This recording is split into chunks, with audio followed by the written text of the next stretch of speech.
Museveni yasanga ekitanda mu State House ekyokero bakiguze paundi emitwalo esatu naganze sikisobola bakinaza shampu kiri mu museum kitegeeza gye kiri nenkugamba ti Amin yakola State Research Bureau n'ateekamu tunnels yiso simwekolera museum kakati kyemvanguka nti abantu ba Uganda ekyo bakitegeera ti bw'oba oli mwana mulenzi n'olaba nga bakuba nnyoko n'onyiiga wasola beekimukubya naawe bojja mukuba owo era ffe Abaganda kati omusajja aba akuba mukazi we nomubuuza nti okubira ki mukazi wo nti kyakiro mwenna muddaka kubanga naawe omukazi wo kimukubira ekyeggulo n'ekyekiro byanjawulo ekyeggulo mmere ekyekiro ekirala kati omusajja avaayo mu lugiro nagamba mubanja kyakiro kyamuleeta naawe omusajja okwata oddayo ekyekiro tesikyakukkanya kiba kyampaka fe mu Buganda muna amateeka gagamba mwebaka mwetunuulidde emmere yino era omukazi bw'aba anyize lwakuba ku kisenge fe kali kyaffe bweri tokowako mwebaka emmere ebeerewo basiridde endeke eyo naye nga weeri ku mmeeza era y'omukazi omusoga aga nti nsula ngugemye anti omusaayi gwe gutambuza omubiri kakati tolaba nti bakuteekako akati bwe kati ogamba omusaayi kakati ye agugema omusaayi guba gweyongera kujja ebukulu Tamale oyina sayansi omuyitirivu asula agugemye omuggo tugende mu maaso badde okyambulira nkubuulira nti Museveni bamukubira ku kintu eki tekiniko tabitegeera ebimu ebya tekiniko Museveni womukubira but when you look at Museveni ebitali bya tekiniko yabikola Museveni's highest performance was between 1986 96 awe yakoma why kyenva nkugamba katabo kange weekali ndeze akatabo kange Museveni the revolutionary weekali omu nkugamba ti Museveni yakola ebintu bingi tebyali tekiniko nga China kibi yakola kabakaleete nga kusomera tebyali tekiniko yes when Museveni reaches the technical issue we bamubira abatabitegeera nange nina amawulire ga na magazini yange efuluma mpandiika byonna nenkajuza bankubira ku tekiniko wano mukafulumya awo nembabuuza bannange lwaki akatabo kange lwaki magazini yange tefuluma mbukala tumala zigatta we bakusingira tosobola zigatta sibimanyi nti ate plates zakoze zitya bocha plates because the machine Museveni gave me is absolute now temikisinga kala tekola ki mbalina kukola Museveni kyeyamba no kani ku bantu yakiremeza no propateza kani ku bantu naziremeza muyita kani ku bantu we are provoking him into battle ate omuntu mbera wano buli kantu ke konna kagwewo kakati Museveni bano bamusendo ne balyoka bamugwamu bakitutu ne bamugwamu when it comes to technical Museveni omukuba because has to rely on other people naye bitali technical abisobola kubanga president amanya byonna Ligani yali muzanyo wa film Bush senior yali tamanyi na Lungereza balwa Sebaggala but they get handlers bamuwa best gundi nikugamba wano Museveni naye nkugamba tukole Museveni's innovations a revolutionary changes or transform society from one point to the other. A revolution is not a builder who paints the existing structure. A revolution is a destroyer. He destroyed the old order and replaces it with a new order and modern order. Jesus was a revolutionary.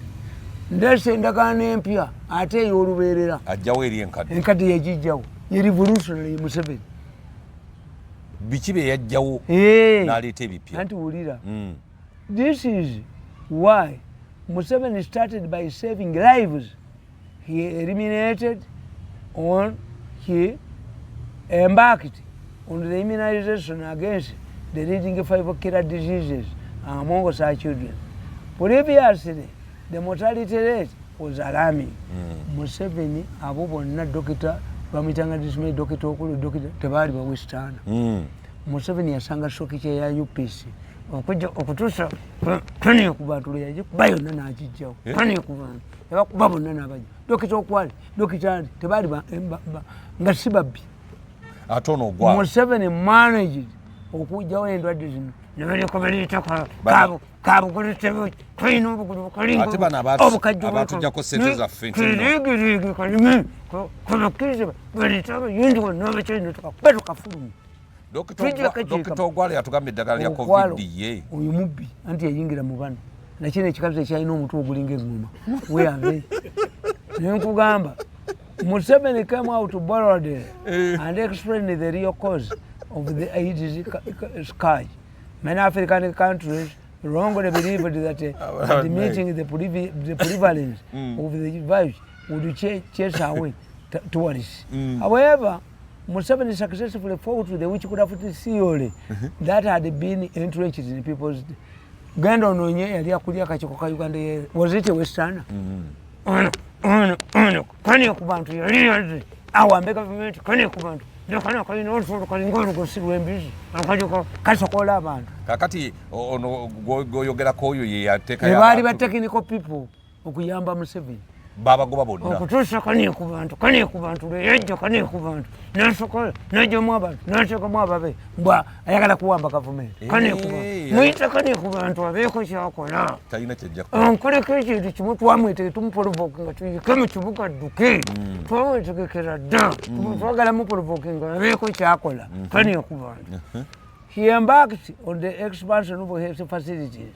Amalwaliro waffe Nakula nga Kaliso Health Center yeriyo amalwaliro geganiraka eddwaliro ly'amaanyi. You cannot blame Museveni for constructing health centers. Naye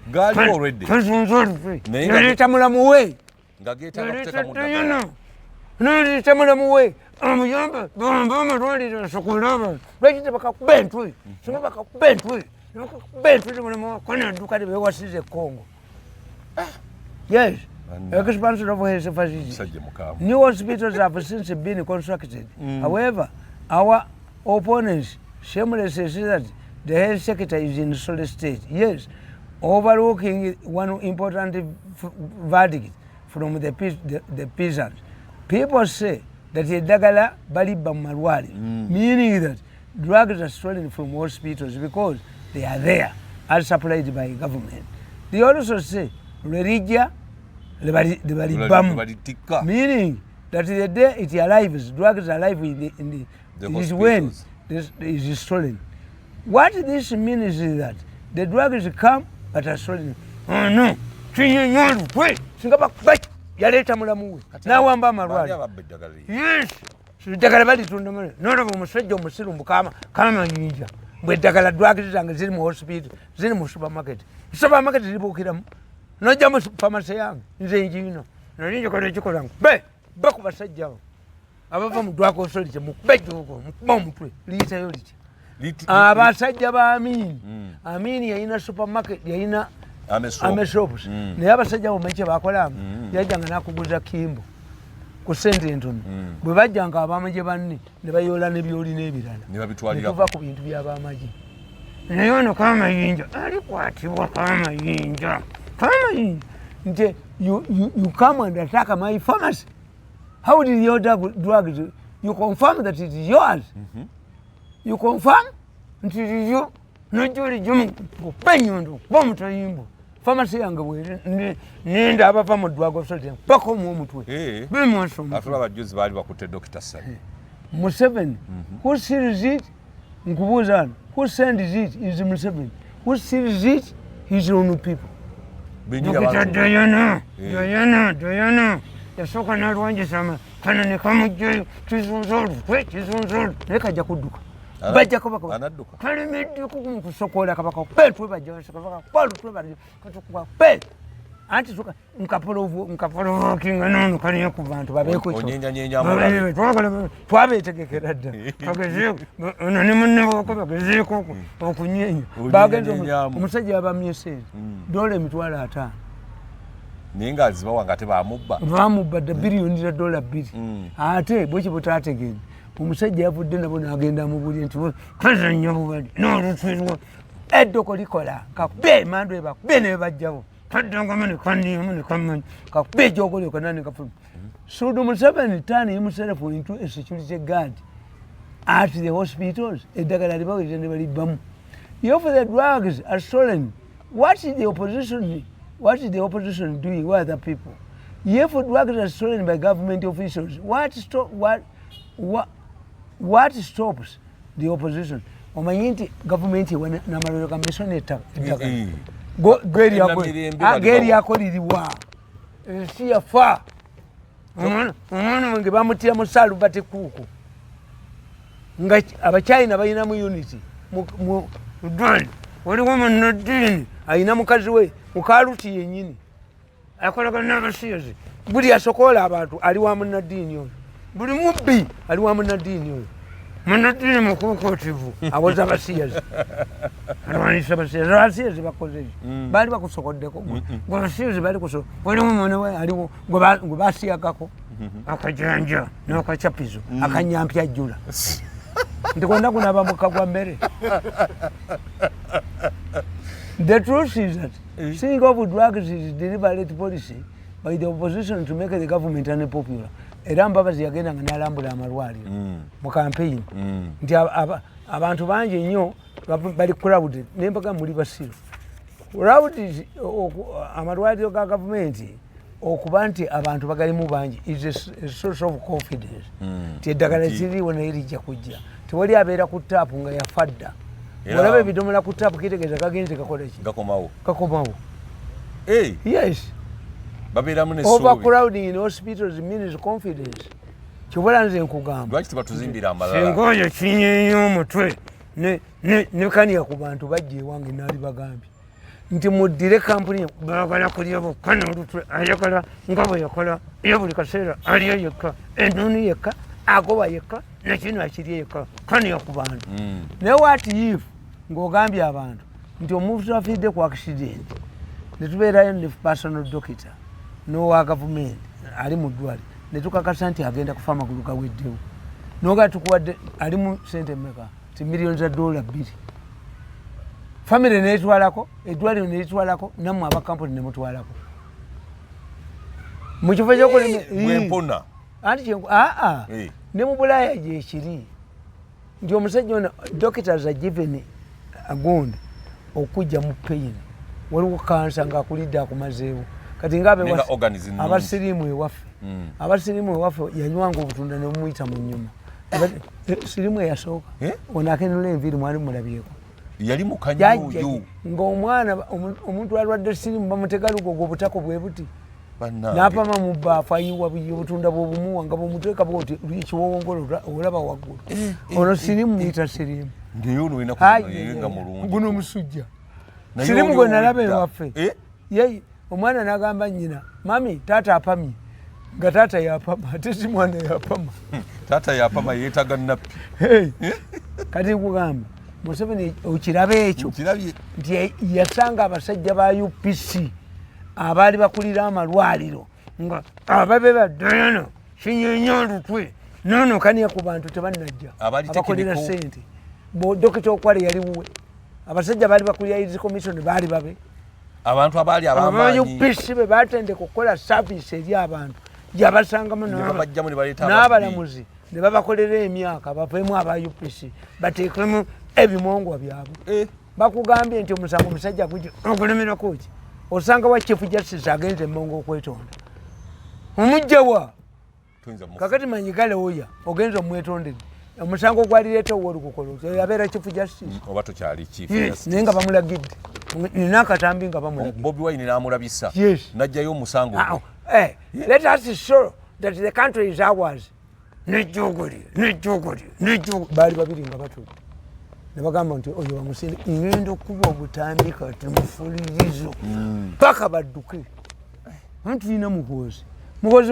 mwerulidde ekkubo mukubye nembajjamu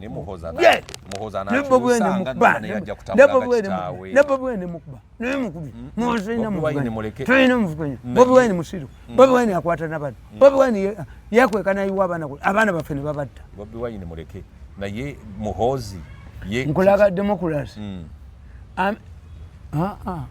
muhozi bamukubyeko ayigidde ku kitaawe muhozi anti akolera Kagame is a better Museveni Kagame ye muhozi alimedde okukolera mu gavumenti ya kitaawe oliayo mukodomi wa Kagame oliayo mukodomi omukotanya ku bantu omukotanyala ku bantu ono yeddira bakodomi bino ne banya ne banyala tibali ku bantu famire ya Museveni enya ku bantu abakoto be batuniyako bamaze okuniyamu emisango gyagikoze baganyuka kujereketeko basonswera amazzi fera kulinnya fera amazzi ira kupenyondo nenkwasa omuntu bamanyo nekakujjamu nontwala ekyankola nenesiba bomu mukube mujjewo democracy nkugamba kati tuvudde ku ddagala tuze ku democracy amazingire when commentators talk about democracy in Uganda they overlook several important factors including the following. One, since pre-independence elections in 1961 in Uganda, which were massively rigged, and 1962 independence elections, where some Ugandans in Uganda were denied their rights to vote their MPs. It took almost 20 years to have another election in 1980. What had gone wrong, I ask? Were there no ballot papers, indelible ink, capable Ugandans who would make voters registers? What was lacking? Museveni yaleta democracy. Murukumule nankaga mugumu akaluka Buganda kabbibo. Atenga kali ntano. Murukumule kinana okulondera obote yakeka okulonda. Anje nkubuulira obote okuluka kinana kwali muki. Obote teyesimbawo teyali candidate anti basimbanga obabaka ba parliament. Anje nkubuulira teyali parliamentary. Obote yababba kumacha kwennyini. Abasinganga ababako abangi ekibini kyawangulanga. Kyalimu obote yafuuka prime minister oba president. Ate president prime minister yabeera mu parliamentary. Parliamentary nga babaka ba parliament bebasinga obungi oyo abeera prime minister. But Obote did not want to be referred to as prime minister. Yalizeemu mu nkaaga. Yagala kubeera president. Naye nga teyesimbyewo. Bagamba agenda kwesimba nakawawa ewaabwe era ng'owa. Obote n'agamba I'm not like my brother Samogere who wants to be a Gombala chief as well as a Gombala Muruka chief. Simba. Samogere Simba. Bamuwangula. President and parliament. Ne bamuwangula. Oba president bamuwangula. Atuwa parliament. Yayitamu. Ate yali badde opposition leader. No, but the government is not like it. Niye kintu ekyo kikyasoboka okukoleka ne kati. Anti mwakijjawo. Museveni bwe yamatwalondanga president ne biggo. Netudda ku bakapata bende netudda ku bakansalasi ne baleeta obusiru nti Museveni bw'amala okuwangula anoonyeza ababobululu kaakati okayingira tubulaba Alayidde Odinga tebali mu parliament ya Kenya so nga Alayidde Odinga yali asobola okwesimba mu constituency ye oba president bw'omulema n'abeera senator ekyo kikola mukiddemu kikyuse ate tunakikyusa abatali mu parliament kaakati oyo Kasolo yali kansala ku district n'afuuka kati si minister yes singa obubaka bwa parliament bwali bulondebwa lumu ne kansala teyaligenzeyo temwali mulabyeko tuvulaba ono Kasolo nemusekerera bamukuba ne baagala mumusibya mukomera ne bakola ki baagala okutuna n'abafukamira ne bamuniyamu Kasolo bamuniyamu nze tuyinza kuniyamu kupenyundu yakkiriza n'agonda bamukozi bajja musiba kasaba kuniyamu ne bakuniyamu nze toniyamu kasa twawukana biba biwedde siridda mu gavumenti yabwe nyira okupenyundo okuba mutwe nenkwasa ngenda muyamukozi naye ono mukwanira ku bantu nono mukubye nakana kalutwe kakubye nembamalawo alimpa sente nengenda naye omukoto yinza kuniyamu kati kakizonza olutwe myaka egyo nga 24 mugimazeewo njagalagana okusasula biliyoni 3 akonkasuula eddalu ono mukube ebigo mwenda munyonyi aginiemu jogo kati amaanyi gendina ogamanyi bayingira omuteego kasegisuka emyaka 9 guba muteego ono omujuzi ali ku muteego alina emmandu emukuba alikoko emisango emukuba emumalawo. Abantu abali mu myaka gyo bagonze bakaddiye osobodde otya okukuuma ng'okyali w'amaanyi mandwa n'okuba mandwa nina sente nenkakuba entwe obulwa emyaka 3 okweza emyaka 7 ako kajja kano k'oluwumu ako katumwebaza kajja kano k'oluwumu kali kapanna kati ono omukula niyamu yali Gateman Iranda n'emyaka 67 namulabako mu ngatto z'olumwa izipulegitiwe njikuba nenjijjawo tibuyinza kuniyamwani amaanyi g'olina mangi kuniyamwani nindaba ninga nti abasajja Museveni nga nsuula atya ku jirikiti ku basuula embwa tani wa Mirundi bamusuula ku jirikiti ku basuula embwa ku jirikiti naye emyaka egyo ekawolongojjo wakyatambula bulungi sente ziriki leka kunniyamu manyi vvalu yange ne Malaya yennyini nakubagamba nti Malaya ow'essente entono ali ku post office oyo ofuleya Malaya owa ssente ali ku sipiiki aga nti kwatako ogiwulire ekuba entoli Malaya ayina ssente owa ssente entono ali wano okuva ku feeya wabo ba university bo baagala zibagadde kati Malaya omulala wa ssente entono ali wano ku conference center bapama n'okupama bavumukanyiga bonona wawonna wonna ezo mbwa obasanga basazaawo ebyayo kufa obufi naye Malaya ali wano ku sipiiki yeteeraga mu ttaala bo bayina ebyoloni gye bagenda gw'oyimiriza emmotoka yo osiimye ng'olaba ekintu kyakabwe kakati nange nina political value omala kuba na gume nti Museveni tayinza kuntwalayo kunteeka mu buchamani ewa buchamani sigendayo nja kulowoozanga buchamani kanzire mu ssabo lyange nkole naye nga Museveni tamukoddemu taniyeddemu kubaye bo baasooka ne baniyamu nti Museveni anhumiliatinga nkanyugeyo let us humiliate him throw him on kasasiro nga niyakuge nabawema buwemi neddira ewange nti ono niemu kano akasajja akajja kano akasokola enda z'abantu nako kaniemu Kajiji yateeka kimu lutali ekibani akasajja kano kikaniisa ku bantu Kajiji yateeka kimu mukakuba entwe bajaase kasokola enda z'abantu ne kaleeta ne mulamu waako ne kagoba lukwako kateeka kimu lutali bakakuba entwe kadde mukasokole tukakuba entwe entwe tugikuba tugibetente ate kalina bwe kaddukira ayisise kalina kubiba kuntumi abasajja banaalagawa n'olutwe lwako n'olutwe bebagaana okuddamu okufuluma ebweru eggwanga bagenda kukola batya obwavu obukaliko bwagenza omusajja n'abugoba yes kakati nkuga nti Museveni yaleeta ki therefore from 1986 Museveni embarked on a democratic journey that was a president in Uganda for the first time elected all the leaders including the president through universal suffrage twalonda akalulu Museveni lwe yajja nezatandika okulonda akalulu waliwo emupya kwetaaga akankagamu gumu kalimu ki akakagamu gumu kalimu obubbi nkagamu ebiri anti Buganda yalonda yekka nkagamu ebiri Abaganda tebalonda balondera kitole Mengo Museveni yaleese akalu ka universal suffrage buli omu neyekubira akalu baba babubbi baba babuwi sente waliwo akwetaaga aliwa ono mumuveeko ayina ebibye ono ayina ebibye ebirala waliwo bakubye essimu mala kukola byange kale tugende mu maaso ate nkomewo bano mala byange nza mu principal kakati nkubuulira nti okitegedde we have been making steady ekiveera wakirabako kitwasookeramu bagenda omukandala bweguti bagendanga ne babazannya semwogerere amubale naye nga babala semwogere bululwaga Museveni aga 5 ekyali mu kiveera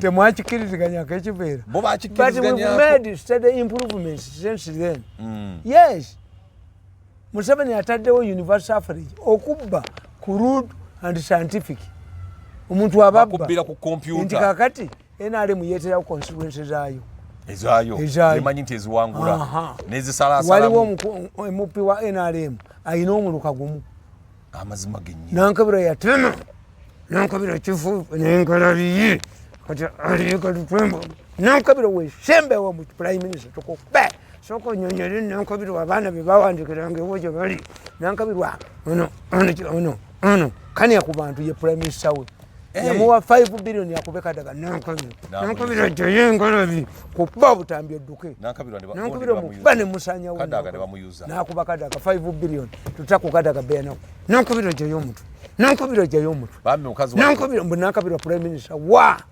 Nankabirwa jeye omuntu tuwaba wali nyaka ebusoka gwe ono yamuwana kani ku bantu ye prime minister we kani ku bantu ono kani ku bantu yawana Nankabirwa makubeba nene president yamuwa ba minister Nankabirwa bamukuba ku pick up nga ina samwa ya bamuleta Nankabirwa mukolu kyamukubye bwabwe samwa Nankabirwa yogera samwa ne bali ku tatalinyo bamuleta kakaba bamuleta talinyo bamuleta kakaba yegamba democracy nkugambye.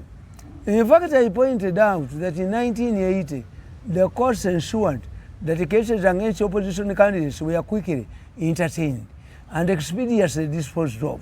However, today, many movement MPs have had the election nullified by courts of law. Ochiraba? Nti mulembe kuwapata abadde people abagenda okuteeka petition zaabwe. Nabano kiwanuka abadde kitandise ekiwanuko. Ekiwanuko kikalugire nga batandise ow'enaalemu yawangula. Nembagamba muzzeeyo gwe kiwanuko. Otuzaayo gye twava mu kinono. Kiwanuko ngani yakubalamuza abanyalako. Abadde azzeeyo. Kiwanuko namukwata obutambi bwe ndi mukuba tajja kudduka. Kiwanuko Meno babu tambiwa ntaja kuduka. Kubanga babadde bazzeeyo nga buli wa NRM nga bawanguza. Nimbaga nti muzeeyo mu kinaana. Naga kuba gavumenti ene yagenda mu nsiko alegidire nti babba obululu teyalize mu kikola. Atebye n'esukka ne wali. Abaganda tukuyita muziro. Mu Baganda muziro. Nti mu Uganda tebabbamu ki kalulu. Era nabagamba nomalirize. Why Museveni has colloqued 30 years in power? Chikutegeza nakawandika kati ine miaka emeka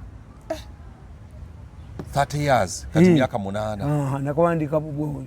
Nakugamba, let me use 2 simpler examples to illustrate my point. One, look at a student.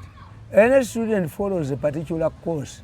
You start in the nursery school, enter primary school to secondary school level and university.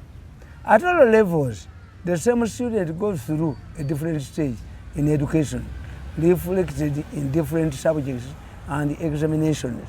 At every level, you compete with others, and there are those who are developed along with the way.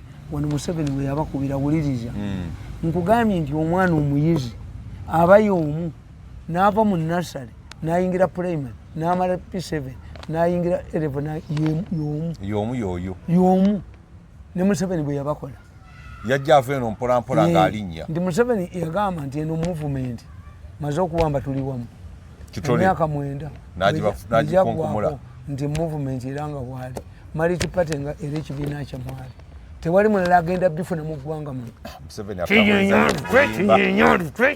mbakubedde kinyonyo ne kaniya ku bantu mbakubidde kaniya ku bantu toyinza kujjayo mutwe kaniya ku bantu anzita alabe babbe twabategekera nekinyonyo babakubeba battiyo babantu baikumi aduke mwiri kupitaduke twamwetegekera dda. In 1986 Yoweri Museveni took power after 5 years protracted war. He then had no mandate from Ugandans. This is why his government was a transitional government. The government had to put in the necessary institutions in the place and to formulate a new constitution for Ugandans.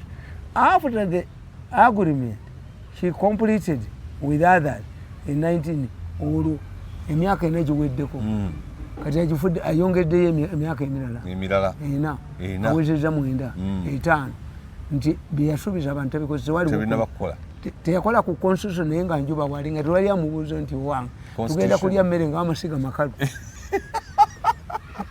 musajja mubazi naye kinyenyolutwe yeerabira nono kaniya ku bantu nti nange ndi mugezi nga Museveni nkugamba. He wanted the mandate of the people and they marked on another stage. Thereafter, Uganda entered a new political dispensation, multipartyism. Multipartyism requires that each party sponsors its candidate, and this is what is happening in Uganda. Museveni now is a property of a party. It's the party that decides whether he should stand as their candidate or not. There is no game where a person chooses his or opponent.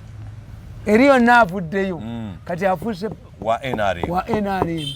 Bw'oba oyagala okuggyako Museveni mu NRM mwesimbeko oba genda naawe tekeeya. Naye osobola okumwesimbako. Kyeyakola Mbabazi okimanyi. Anti naye olaba gy'avudde. Azza nti alinga nawolofu. Anti ye mwana ow'essomero gwe nkugambye. Ajja yeekyusa tategeerekeka. Wabakubidde yabagamba ekigambo kimu nti amwe revolutionary. Nembaga revolutionary abatagenda kuvaawo. Era tajja kuvaawo. Yes.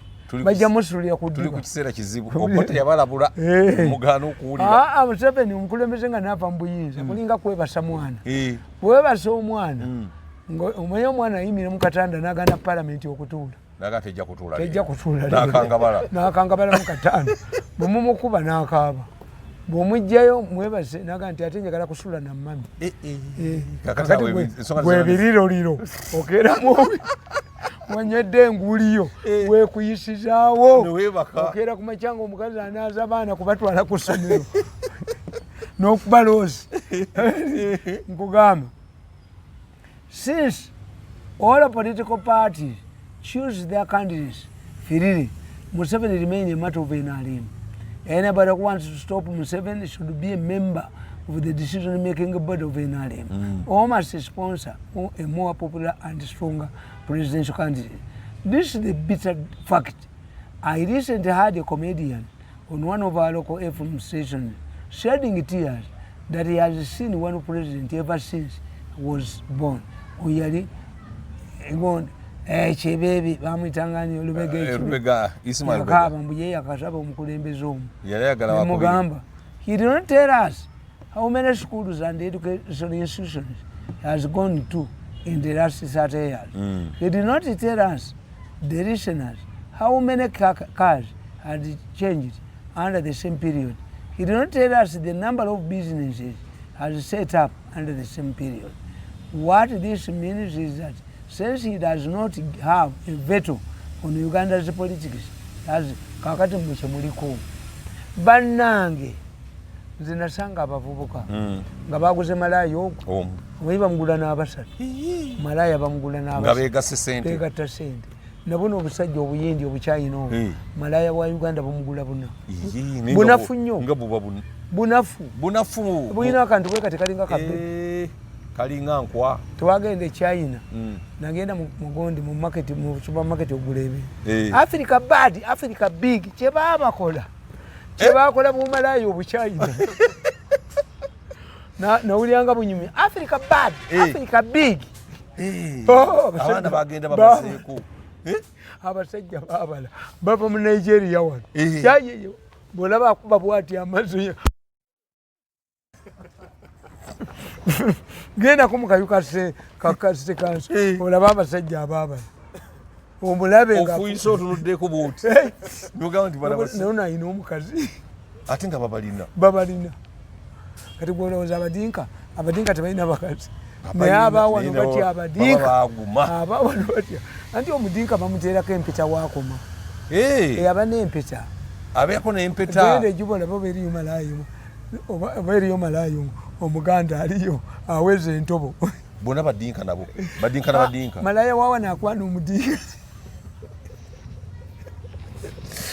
aba yeretedde akalimu obuuka ate ndowooza ebimu bya bulimba malaya wawa notakwana mudinka era omulala wakadduka misiri ne bwajjayo dola mu bbala ayitawo wiisi teyeetekera nabeera ejjuba ebbanga ddene sirabangayo mudinka awasiza munnayuganda tebalina ntobo badinka bannaabo balinga basingasinga omanyi abasingasinga bwe bajja wano kakati bamalaaya nga banafu musingasinga ali akamulali aliyo obutungu musajja w'amaanyi kakati abasingasinga balimbanga abakazi baano bamalaaya ti ekitambala kino okiraba mu buwangwa bwaffe nsooka kusiba ku kitanda anti ng'akuba enduulu